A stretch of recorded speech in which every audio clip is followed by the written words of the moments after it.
Sad to say, but a guy called me up. He's working with a family. He tells me, Avi, what do you do? The mother is sitting here by me crying and saying, I want my child to die. You know, like, what do you say to parents?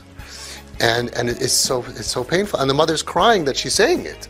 She's not crying, you know, she's crying, I can't believe I'm a mother and I want my kid to die, and I can't believe I feel this way, and I feel horrible that I feel this way, but he's terrorizing me, and all the pain that the pain is real. So what do you say, Avi? So I told him, nothing. Have I ever told any of you? Have we ever spoken about this?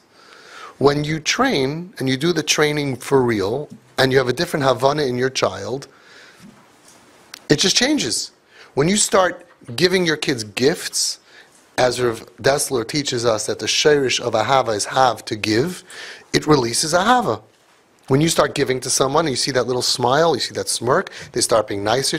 We reverse the whole thing. We don't talk about the feelings that you have, that your child, we don't talk about it. Fix the kid. And here's the most important thing. It's so painful, this whole thing is so painful that parents don't even know this.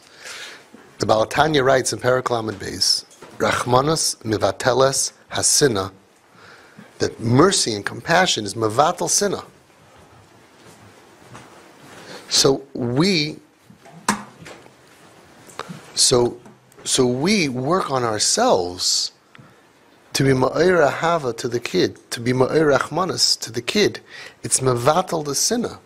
You do a couple of weeks of TP, and the bad feelings towards your child just disappears.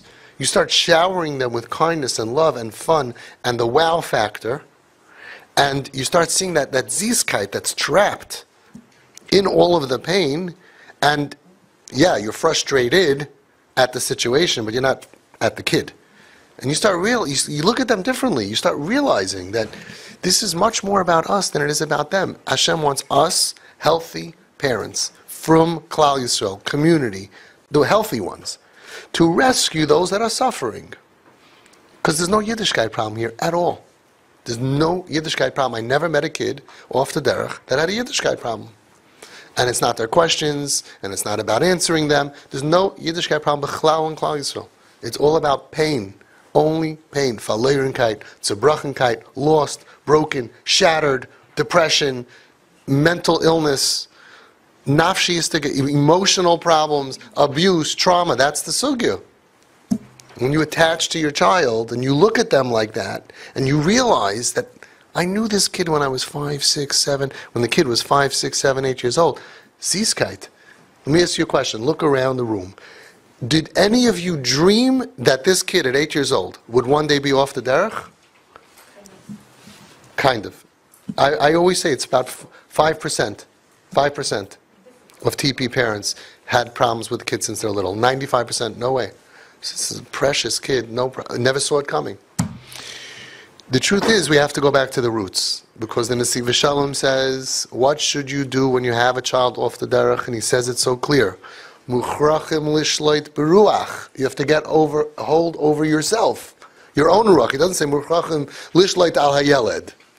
That's the therapy world. Get control of the kid. So no, you got to fix the problem. You're not dealing with a terrorist, a guy that broke into your house. This is your child. You want to fix the problem? Muchrachim lishloit beruach. Get a hold of your own spirit. Ula'ir a love, and awaken to the child ahava v'chemla b'li gvul. Unleash this. It's inside of you. The same parent that says, I want my kid dead, but they have unlimited, incredible, unconditional, powerful, unlimited love for the same child. Unleash it. Even more. So the tikkun is not about, what am I going to do? Am I going to throw the kid out of the house? Am I going to put down my foot? Am I going to put down consequences, boundaries? That doesn't make the fever go away. The fever to go away. Not what do you do when your kid is sick? You tell him, you can't throw up in the dining room. You can't walk around in your underwear. He's sick. Now what? Control the behavior of the sick person makes no sense. Give medicine. The medicine is la'ir a love, ahava, v'chemla, love and mercy, b'li gvul, unlimited. Even more than you did until now. For that, you don't need the child. For that at night, you think about your kid, you look some old pictures, and you say, what happened to this kid? And you awaken within yourself ahava, love, and mercy unlimited. Don't let it stop. And that is automatically going to help your kid, according to the Nesiv Shalom, and you didn't even do anything. It's like wireless. It's Bluetooth medicine. He didn't tell you how to speak to the kid. He didn't tell you what to do. You don't even need the kid. The kid could be in the opposite side of the world, and you're being ma'ir a love ahava v'chemel b'li gvul. That is going to make it. That's going to save the kid. That's the medicine, pure medicine, Nesiv Shalom. Why would we not listen to the Nesiv Shalom? Why would we not listen to our Gedolim? Instead, we schlep the kid, and we take him, you have to go to therapy, and you're not going to behave this way, and you can't behave this way, and we break the children, and we push them away. We have pure Messiah HaTorah. If you look at any Gadol, any Zaken in Klal Yisrael, that's what he said. That's what they all say. Love, not because we're modern, and we're liberals, and we have to accept whatever your child wants to be, you have to accept.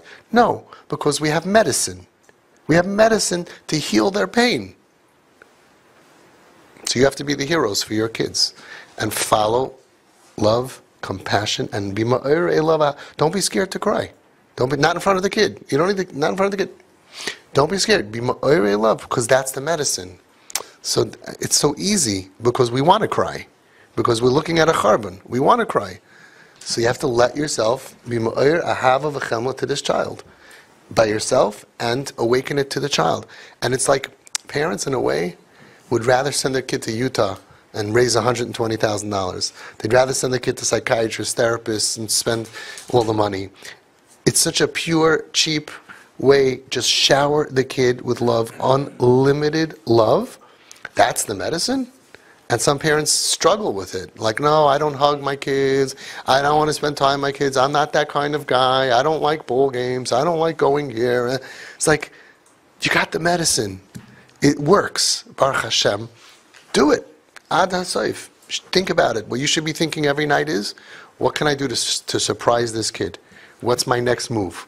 What's my next move? Especially the fathers, because the mothers are thinking, generally speaking, the mothers are thinking much more. The fathers, you're thinking, I know about the bills to pay and going to work, I get it. But you have to be thinking, what am I going to do to come up with a surprise to make my kid like, wow, my father loves me. My father's crazy about me. My parents like me. That's the medicine. Like. Hatzlacha. Come back with good news.